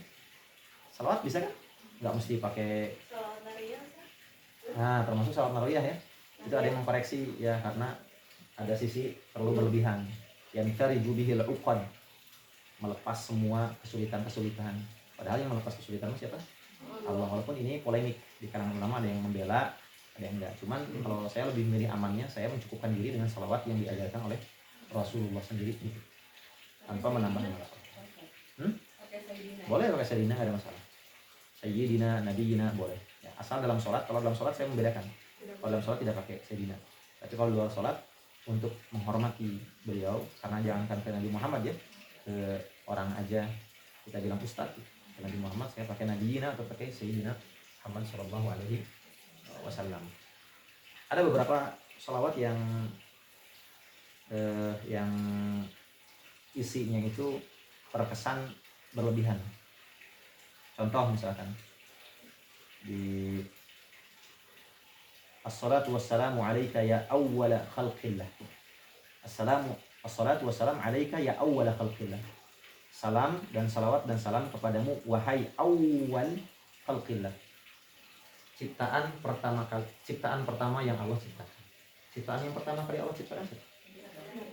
Keliru. Harusnya bukan terlalu berlebihan. Kemudian ada yang lebih ini lagi, yang lebih ekstrim lagi. Allahumma sholli ala Muhammad wa ala ali Muhammad hatta la yabqa minas salati syai' warham Muhammad wa ala Muhammad hatta la yabqa minar rahmati syai'. Ya Allah, salawat dan salam kepada Nabi Muhammad sampai tidak tersisa satu salawat pun kecuali untuk Nabi Muhammad. Kasihilah, berikan rahmat Nabi Muhammad sampai tidak tersisa satu pun rahmat kecuali untuk Nabi Muhammad. Ini nggak boleh, karena rahmat Allah itu luas. Dan dengan salawat seperti ini dipersempit. Jadi ada beberapa salawat yang maknanya saya tidak setuju. Termasuk banyak ulama-ulama lain yang membantah. Maka dalam pengagungan, dalam salawat kepada Nabi sekalipun, kan cara mencintai Nabi itu dengan memperbanyak salawat, ini antaranya juga harus hati-hati. Mencukupkan diri dengan salawat-salawat Nabi. Yang kedua, juga jangan salawat ini jadikan sarana untuk cari duniawi. Baca iya salawatan kayak pengen iya itu. Kalau lihat mobil bagus, semua mobil tempat cekel di salawatan, kayak dapat ini dan itu. Semurah itu kan. Saya kan kalau guyonan saya sama teman saya, kapan punya mobil? Kayak mobil salawatan ya Kak. Sayang salawatnya disia-siakan kata teman saya. Ya bercanda. Salawatnya disia-siakan. Masa salawat hanya untuk kepentingan duniawi? Padahal salawat itu kita memperbanyak salawat itu supaya jadi orang terdekat nanti ya, di sisi Rasulullah SAW dan dapat syafaat Nabi. Ya, kalau ibu meninggal di Mekah, di Madinah, di kota Madinah, insya Allah dapat syafaat Nabi itu pasti. Kalau meninggal, makanya jamaah-jamaah yang meninggal di situ dapat syafaat. Nah, bagi orang yang tidak meninggal di sana, bagaimana caranya? Memperbanyak salawat. Terutama ini hari Jumat nih, di hadis Baihaqi, aktsiru alayya minas salati fi kulli jum'atin. Perbanyak salawat kepadaku pada hari Jumat. Hadisnya hasan, sahih maksudnya. Fa inna salata ummati tu'ridu alayya, karena salawatnya umatku akan diperlihatkan kepadaku. Siapa yang paling banyak pada hari itu salawatnya, maka akan menjadi orang yang paling terdekat. Jadi kalau ibu yang jalan kaki, salawatan ini. Allahumma sholli ala Muhammad wa ala ali Muhammad, Allahumma sholli ala Muhammad wa ala ali Muhammad, atau Allahumma sholli ala sayyidina Muhammad wa ala alihi wa sahbihi wasallim. Terus bedain antara salawat, atau kalau kata Pak Amiruddin salawat dan salawatan. Salawat mah kayak barusan. Kalau salawatan mah nyanyi. Tadi saya dengar pas lewat ke satu jalan di sana, bukan di masjid, di rumah. Itu salawatnya ya nyanyi, tapi yang nyanyinya dangdut, pakai dangdut. Lagunya dangdut, yang nyanyinya kayak Nisa Sabian gitu. Ya, orang-orang umum memahami salawat itu dengan solawatan. Padahal salawat itu bukan solawatan. Ya salawat itu kita baca. Allahumma sholli ala Muhammad wa ala alihi itu salawat. Perbanyak itu. Gak mesti dilaguin. Kalau dilaguin mah itu mah nyanyi. Namanya salawatan. Bukan bersalawat kepada Nabi SAW. Kalau bersalawat kepada Nabi itu nggak perlu dilaguin. Wallahu alam apakah hukumnya dapat pahala atau enggak, itu diserahkan kepada Allah. Gitu ya. Paham Bu seperti itu kira-kira? Baik. Qulna liman lillah wa li kitabihi wa li rasulih. Yang berikutnya wali a'immatil muslimin wa ammati. Yang berikutnya nasihat kepada a'immah. A'immah itu jama dari imam. Dari imam. Imam itu siapa? Ya, pemimpin kaum muslimin. Nah, imam kaum muslimin itu ada dua. Kalau kata Syekh Utsaimin, pertama ulamanya, yang kedua pemerintah atau pejabat. Yang pertama ulamanya, karena ulamanya langsung bersinggungan dengan umat. Ulamanya. Yang kedua umaro. Umaro itu para pejabat, pemangku jabatan kaum muslimin, yang muslim. Ya. Yang pertama ditempatkan ulama, karena ulama langsung bersinggungan dengan umat. Yang kedua adalah umaro, para penguasa. Garis bawahi, para penguasa yang menerapkan syariat Allah. Ulil amri, ati'ullah wa ati'ur rasul, wa ulil amri minkum.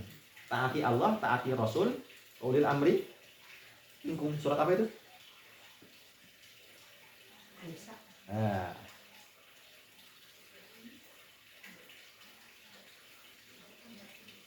ulil amr. Surat An-Nisa ayat 59.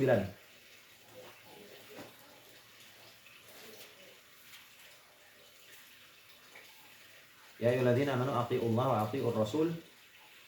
Ini ada yang menarik pada ayat ini. Ya ayyuhalladzina amanu athi'ullaha wa athi'ur rasul wa ulil amri. Kata ati'u disebut 2 kali. Ya. Wahai orang-orang beriman, ati'u, taatlah kepada Allah, wa ati'ur rasul, taatlah kepada Rasul, tapi tidak diulang lagi ati'unya pada ulil amri. Perhatikan, diulang nggak? Langsung wa ulil amri. Apa maksudnya? Ketaatan terhadap Allah itu tersendiri. Ketaatan terhadap Rasul itu tersendiri. Tapi ketaatan terhadap ulil amri tidak tersendiri. Ada catatan. Selama ulil amrinya itu taat sama Allah dan taat sama Rasulnya, kita taat sama ulil amri. Kalau tidak taat, la ma'siyata fi ta'atil makhluk fi ma'siyatil khaliq. Tidak ada ketaatan untuk tidak ada ketaatan terhadap makhluk dalam rangka bermaksiat terhadap khaliq. Jadi tergantung kalau ulil amri. Makanya sebagian ulama mengatakan bahwa saat ini tidak ada atau pejabat-pejabat yang saat ini menduduki jabatannya dan mengurus urusan umat Islam tidak pas dikatakan sebagai ulil amri, karena banyak di antara mereka, saya nggak bilang semuanya, di antara mereka yang tidak paham dengan Islam. Syarat jadi umaro atau para pemerintah pemimpin itu keislamannya bagus. Makanya kalau zaman dulu khalifah-khalifah itu ya dia ulama, ya dia umaro, ya dia umaro, ya dia ulama, ya dia alim, paham tentang Islam, ya dia juga pejabat, atau pejabat dia paham tentang Islam. Itu syaratnya. Gitu. Bagaimana cara menasihati mereka? Menasihati mereka, membantu, menolong, membela harga diri dan seterusnya. Terutama di sini terkait dengan ulama, Bu ya. Cara, kalau Syekh Utsaimin menyebutkan cara menasihati ulama kalau ada ulama yang salah. Yang salah. Langkah pertama, kata beliau, cek kebenaran terkait tuduhan tersebut. Cek and recheck. Jangan-jangan itu cuma isu. Dicek dulu apakah memang kata-kata itu keluar dari si ulama bersangkutan, ataukah ada orang yang mengaku-ngaku bahwa ustadz tersebut atau ulama tersebut ngomong begitu. Selama tidak ada bukti yang valid, ya apalagi zaman sekarang kan bisa pakai AI, Bu ya. Wajah ustadznya diambil, terus pakai deepfake, yang ngomong udah nggak kelihatan, ini udah mirip 100%. Dia tuh ustadz itu, ulama itu, cek langsung. Jadi jangan langsung tuh lihat tuh kan dia ngomong kayak begitu. Jadi betul atau tidak kata-kata tersebut dari ustadz itu. Yang kedua, perhatikan kata-kata dia. Dia ngomong nih satu perkataan yang itu mengundang kontroversi.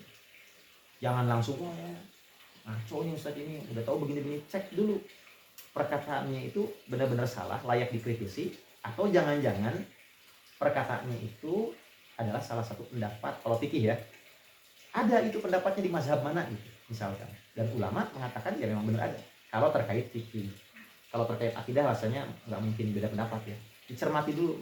Kalau ternyata bener nih, ya sudah gitu ya.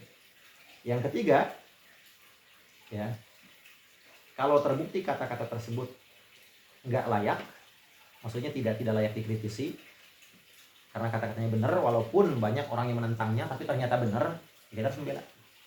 Kita harus bela. Itu ada menurut pendapat anu betul itu begini dibela. Kalau benar, karena bisa jadi ulama tersebut berkata dengan satu perkataan yang tidak dipahami oleh kebanyakan orang awam. Kayak misalkan contoh sederhana aja, ada ulama, kadang-kadang memang kita juga harus bijak sih, baca Al-Quran, baca pakai qiraah waras, Bismillahirrahmanirrahim, wadduha wallaili idza saja. Wah langsung apaan itu, nggak bisa tajwid segala macam. Ini pernah kejadian di Bintaro, pakai qiraah waras. Dia nggak bilang dulu si imamnya, bilang dia pakai qiraah waras, baca aja wadduha wallaili idza saja. Ada bapak-bapak protes, itu dari mana sih imamnya? Nggak paham tajwid ya. Nggak paham tajwidnya. Kita juga kadang-kadang harus bijak loh. Atau kalau mau ini kasih tahu dulu bahwa qiraah yang saya akan baca adalah qiraah waras, bukan hafs, dan setiap alif maksurah menjadi wadduha wallaili idza saja dan seterusnya. Nah, kita bela dia. Yang keempat, kalau memang terbukti kata-katanya itu memang salah, nah kata ulama, sebaiknya tidak dipublish, tidak menegurnya di depan umum. Kalau di medsos tidak menegurnya di komen, kolom komen. Kalau ada DM-nya bisa dengan cara DM, direct message. Kalau tahu WhatsApp-nya bisa dengan di WhatsApp maka Ustaz mohon maaf yang tadi Ustaz katakan begini, kayaknya itu salah begini. Itu gimana tuh Ustaz? Mata. Kalau ulama bab adab aja. Sedangkan kata beliau tidak seperti yang dilakukan orang-orang bodoh. Mereka mendatangi seorang ulama sambil tunjuk-tunjuk atau mencatut kata-kata ulama kemudian menunjukkan pada menit kesini kesalahannya ini, pada menit ini kesalahannya, pada menit ini. Itu kata Syekh Utsaimin orang-orang yang bodoh. Ya. Kemudian nuduh-nuduh kamu bukan manhaj salaf, kamu bukan ahlu sunnah, kamu begini dan seterusnya. Ini kata Syekh Utsaimin sendiri, itu hal-hal yang tidak patut dilakukan seperti itu. Ya. Jadi kalau melihat kekeliruan dari ulama, nah ini jangan diam saja dengan dalih mereka lebih tahu. Nah ini nggak berlaku di tarekat. Ini yang saya kritisi. Kok gini. Jadi nggak boleh ibu nanya. Laksanakan aja. Nggak boleh kritis, nggak boleh bertanya. Nanti dalilnya Ustaz lebih tahu, Ustaz lebih paham, dan seterusnya. Sampai Ustaz tersebut tidak Jumatan, biasa aja gitu. Oh itu mah dia mah punya madhab tertentu kan. Saya asing, ini nggak bener. Ya, jadi tetap harus dinasehati. Kemudian juga kalau ada ustadz yang ceramahnya kelamaan, boleh kita tegur. Cuma memang orang Indonesia itu tidak seberani orang Arab. Kalau waktu saya belajar di sana, ada syekh kelamaan ditegur. Syekh, kelas. Saya udah itu kaget kita, ada kayak gitu ya, nggak sopan sih, cuman ya orang-orang begitu terus terang gitu. Jadi nggak bijak juga sebetulnya kalau kelamaan gitu. Baik, yang terakhir bukan terakhir, wali aimmatil muslimin, menasihati pemimpin itu bagian dari agama. Nah, muncul masalah, bolehkah mendemo pemimpin yang sama-sama beragama Islam? Karena sebagian kalangan ketika melihat orang demonstrasi itu mengharamkan demonstrasi, karena dianggap demonstrasi itu, apalagi terhadap pemimpin yang masih beragama Islam, dianggap sebagai perbuatan, istilahnya kalau bahasa Arabnya bughad itu memberontak, dan hukum memberontak itu haram. Dalilnya surat Al-Hujurat ayat 9, nanti bisa dibaca. Surat Al-Hujurat ayat 9. Ini hukum bughad atau pemberontak itu hukumnya haram. Nah, jadi bagaimana dong? Apakah dikatakan sebagai pemberontak orang yang mendemo keluar untuk berdemonstrasi? Apakah dikatakan sebagai pemberontak yang masuk ke teguran surat Al-Hujurat ini ayat 9, ataukah bagaimana? Jawabannya, ia memberontak kalau pemimpinnya adil. Kalau pemimpinnya adil, soleh, nggak ada masalah, kayak sahabat Umar bin Khattab dan seterusnya, soleh segala macam. Kemudian ada orang, saya nggak mau berimam ke dia, saya tidak mengakui dia sebagai khalifah atau pemimpin. Nah, maka yang seperti ini diperangi, karena tidak boleh ada dua pemimpin. Kalau dalam sistem Islam, kenegaraan Islam, kalau sudah terangkat satu pemimpin, ada satu pemimpin satu lagi, maka ini harus diperangi, walaupun sama-sama muslim, karena yang ini dinilai sebagai pemberontak. Nah, ada sebagian orang mengkiaskan, menganalogikan orang-orang yang berdemo itu seperti itu, nggak nyambung. Iya, kalau misalkan pemimpinnya soleh mah, kalau pemimpinnya jolim justru harus tegur. Nah, kadang mereka pakai hadis tertentu bahwa kalaupun mau menegur seharusnya bukan dengan demo, katanya. Ada lagi nih, kalau pengen menegur harusnya jangan demo, tapi datang baik-baik, empat mata. Karena ada hadisnya itu mah, kata beliau tuh. Betul ada hadisnya, tapi ingat juga para ulama ada juga yang mengamalkan hadis lain. Hadis lain mengatakan bahwa kata-kata yang kata-kata di depan Sultan Jair, pemimpin zalim, kemudian mati dibunuh, hukumnya syahid. Jadi ada dua cara, boleh terang-terangan dengan demonstrasi, boleh dengan empat mata sembunyi-sembunyi, tergantung kondisi. Jika sekiranya perkataan atau kebijakan itu membahayakan, kalau ada orang ceramah nih, dia ngomong dengan satu perkataan yang kalau orang tersebut percaya dan mengikut bisa sesat, Di situ juga kita wajib ngomong. Mohon maaf. Terang-terangan. Jadi tergantung kondisi. Sekiranya ini penting dan harus terang-terangan, silakan terang-terangan. Jadi sekali lagi demonstrasi itu tidak dinilai sebagai buat atau sebagai pemberontak. Apalagi kalau demonstrasinya itu menentang kebijakan pemerintah yang zolim misalnya.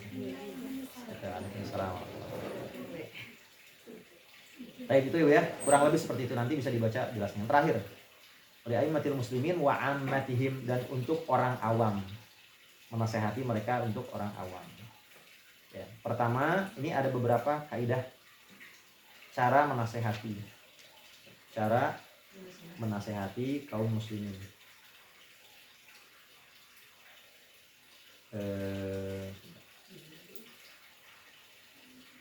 Nanti ada satu buku lagi yang bisa dibaca, Cara cerdas Rasul mengkoreksi kesalahan orang lain. Cara cerdas Nabi mengkoreksi kesalahan orang lain. Saya kirim juga PDF-nya insya Allah. Itu buku terbaik. Ya, cara cerdas buat ngabuburit deh. Jangan lupa bintangin. Langsung aja download dulu. Nanti pas Ramadan. Ini kilasan pertama ya. Pertama dengan cara sembunyi-sembunyi atau terang-terangan. Dengan cara sembunyi-sembunyi. Ya. Maaf, bukan terang-terangan, dengan cara sembunyi-sembunyi atau tidak terang-terangan. Ini cara yang pertama dulu. Bahkan sebagian ulama mengatakan bahwa kalau kamu menasihati orang dengan sembunyi-sembunyi, maka itu namanya nasihat. Kalau kamu menasihati orang dengan terang-terangan, itu bukan nasihat, mencela. Kata sebagian ulama. Tapi juga ada contoh dari sahabat Nabi, nasihatin orang dengan cara terang-terangan. Contoh kasus Umar bin Khattab lagi ceramah, mengeluarkan kebijakan mahar tidak boleh lebih dari 400 dirham. Kata Umar bin Khattab, tidak boleh lebih dari 400 dirham. Yang sudah ngasih mahar 800 dirham, maka 400-nya diambil. 400-nya diambil untuk ke Baitul Mal. Kemudian ada seorang perempuan di situ. Mohon maaf, saya nggak setuju. Apakah Anda tidak mendengar surat An-Nisa ayat 20? Janganlah kamu mengambil apa yang sudah diberikan dengan cara tuduhan yang dusta dan seterusnya. Kaget sahabat Umar ketika mendengar ayat itu. Allah, kamu benar. Semua orang benar dan Umar bin Khattab lah yang salah. Itu di depan umum. Kalau seandainya apa yang dilakukan oleh perempuan itu salah, tentu sudah ditegur oleh sahabat yang lain. Nyata enggak. Sahabat Umar malah terima. Jadi boleh terang-terangan yang pertama, dan ini boleh sembunyi-sembunyi, dan yang paling utama sembunyi-sembunyi dulu.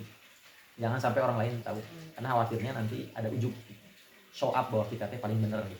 Tapi kalau sekiranya ini bahaya nih. Kalau nggak saya terang-terangan, nanti orang banyak ngikutin dan akhirnya tersesat. Perlu terang-terangan. Lihat kondisi. Terang-terangan. Itu yang berikutnya motivasinya karena cinta, karena karunia, cinta kebaikan, bukan untuk memojokkan. Yang ketiga keberapa tadi? 4. Bebas dari pengkhianatan atau penipuan. Maksudnya bagaimana? Menasehati tapi nasihatnya salah, ngejebak, memberi nasihat yang salah untuk menjerumuskan. Yang kelima, kalau menyampaikan nasihat bagusnya ada ilmunya, ada hujahnya, ada ilmu, ada argumennya. Dari mana nasihatnya itu? Kamu nggak boleh begini, kasih dalilnya. Kalau dia muslim, kalau dia paham, ya pahamlah tentang agama. Baik. Yang berikutnya, memilih ungkapan atau gaya bahasa. Ungkapan atau gaya bahasa. Dan yang terakhir, milih waktu yang tepat. Bukan terakhir, milih waktu yang tepat. Yang terakhir, orang yang memberi nasihat itu ngamalin juga. Nanti saya kirim insya Allah. Ada kebanyakan ya. Gitu Bu, ini tentang nasihat. Tadinya mau dilanjutin ke tafsir, cuman kayaknya nggak keburu ya. Kalau sama tafsir insya Allah pekan berikutnya kita lanjut ke tafsir. Karena sekarang 11.40 ya. Saya dekat sih di situ, di Nurul Iman di LPH. Jadwalnya jadi dekat, jadi mungkin masih bisa diskusi kalau kiranya ada mau didiskusikan. Kemudian Ustaz kirim aja PDF saya, siapa tahu dari 30 orang ada satu iya, gitu saya kirim nanti yang baca. Nggak apa-apa. Nah kadang-kadang kadang-kadang memang nggak dibaca sekarang, tapi saat ada kasus atau masalah, oh teringat, saya pernah punya, cari lagi scroll gitu. Makanya amannya sebenarnya PDF itu tidak dimasukkan ke WA, karena kalau WA hilang, karena penyimpanan WA itu di dalam storage handphone bersangkutan. Tapi kalau Jadi gimana Ustaz? kalau Telegram itu storage-nya cloud, di awan online. Jadi kalaupun misalnya ibu ganti HP segala macam, Telegram itu masih ada. Data-data ibu segala macam nggak hilang. Tapi kalau WhatsApp, penyimpanannya di storage di handphone ibu pribadi. Ibu download PDF-nya masuk. Selama belum dihapus dia masih ada. Selama sudah terhapus ganti HP, wassalam. Beda dengan Telegram. Kalau Telegram itu yang file yang kita masukkan bukan masuk ke HP kita, tapi masuk secara online. Kalau clear chat sama juga itu. Walau belum nyoba deh. Kalau chat kan dilihat itu ada yang kan bintang apa tapi masuknya di medianya terclear nggak, kan ada pilihan gitu. Ya. Medianya terclear. Kalau Coba aja. misalnya medianya clear ya semua clear. Kan Maksud saya harus punya ini Bu, grup lain Bu, selain WhatsApp. Ada punya bikin grup khusus Telegram misalkan untuk penyimpanan dokumen. Itu bagus. Dokumen supaya nggak hilang. Bisa nge-video nggak Ustaz? Video, foto, itu bakal hilang. Ya. Ibu kalau nyimpan di WhatsApp, yang kayak jalan-jalan kemarin, hilang tuh. Iya. Ya, siapa aja misalnya ibu yang ganti HP itu hilang tuh, harus minta lagi nanti kayak ibu capek kan. Tapi kalau di Telegram itu nggak akan hilang. Nggak akan Ya, hilang. Itu saya kelebihan. kalau foto-foto kalau ini di sini. Berkas-berkas keluarga segala macam. Jadi kita hapus itu juga. Enggak kalau Enggak. tidak ada mah kan kita punya file sendiri di Telegramnya. Nggak akan hapus. Nggak akan. Ibu ganti HP, tinggal pakai akun ibu aja, nomor masukin nanti muncul lagi Terus semua. memorinya Iya, nggak akan betul. terambil banyak. Tidak akan terambil banyak kalau Telegram. Itu kelebihannya dari Telegram. Kayak kemarin kita waktu ke Jogja itu kan habis kan. Nah, itu masukin Mana aja. ada fotonya. Telegram mah. Nyimpannya bukan di kita. Di awan. Telegram ya. Ya, di awan, cloud istilahnya. Di cloud tuh dia di satelit gimana? Gitu kelebihannya. Cuman Telegram Ya, banyak enggak Bu. itunya. Insya Allah, insya Allah. Banyak penipuan-penipuannya. Ya, cuman banyak yang kayak gitu Telegram itu malasnya. Aku udah pakai di hapus banyak aplikasinya banyak itu. Ya, banyak sampah-sampah. Ya hapusin aja itu. Jadi kadang-kadang VN sendiri kita nggak tahu. Ya, Telegram membuat ini aja nyimpan foto, nyimpan Tahu-taunya dokumen. kan ini jadi anggota Apa ada yang masukin Anggota aman lah. jadi kita keluar. Iya. Keluar aja. Kalau ini mah. Itu Oh, kalau kita di invite di Telegram bisa keluar. bisa keluar. Iya, jadi keluar grup Keluar aja. aja. Kadang-kadang nih saya juga nih ayah udah dimasukin nih kring trade official. Sama Bu. Iya, Trading sama trading kan, saya kan, biarin ya. aja. Ya, Saya hapusin. enggak, saya mah nanti keluar aja. Iya. Telegram teh banyak apa sih? Penipuan. Jadi coba lihat Anda dapat dari BPJS gitu, dapat seberapa? Ada kan bukan BPJS. Jadi itu kan coba lihat nama ada di sini. Terlalu banyak iklan juga ya. Intinya Telegram itu bukan untuk dibaca. Bukan untuk dibaca, hanya penyimpanan aja. Kalau WhatsApp. Kita tutup dulu kalau begitu Bu. Iya, sok ya.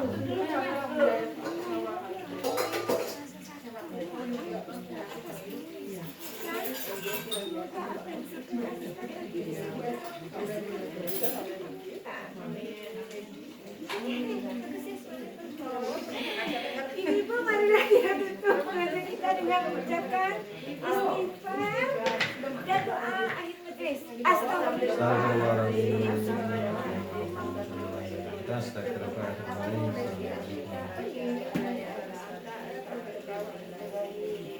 bukan dari sini kan ada dekat ya? Jalan kaki. Jalan kaki mah cuma ini muter Dekat kan, Mas? sini. Dekat ya? Banget. Keburu berarti ya meski gitu. Bentar, Ustaz, makan dulu Ustaz. Bentar. Soalnya dari atak Jadi kalau saya jalan katanya ya Masya Allah. dari atak was itu.